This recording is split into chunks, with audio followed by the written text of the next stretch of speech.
to do the test automation, right? You have to know the JavaScript basic fundamental. Of course, as we mentioned, we'll be covering 2 more, the core JavaScript crash courses that will be shared with everybody.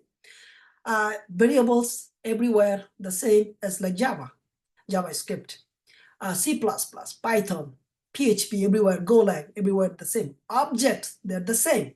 Array, conditional statement, loops, functions, class, scope, and closure. Error handling, JSON, Node.js is only the different. Other than that, all type the core programming language characteristics across the any programming language you are going to learn in your lifetime.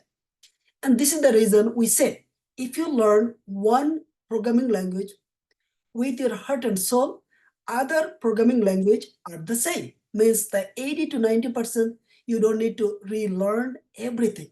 All you'll be learning the differences on that specific programming language. So once you learn the one core programming language, other programming language are the same or the very similar. Okay, let's go continue. Okay. So of course, we'll be learning we're going to use the IDE, right? The BS code. We're going to learn how the JavaScript work everywhere, right?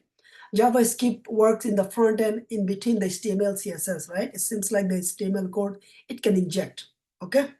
And Java cannot do that, right? If you say the Golang, they cannot do this kind of things. JavaScript can do. So we'll be learning all of this today, so you can become productive and throughout the session. So we will be using the script tag to print the hello world. Document.write is the method for printing hello world inside the HTML file.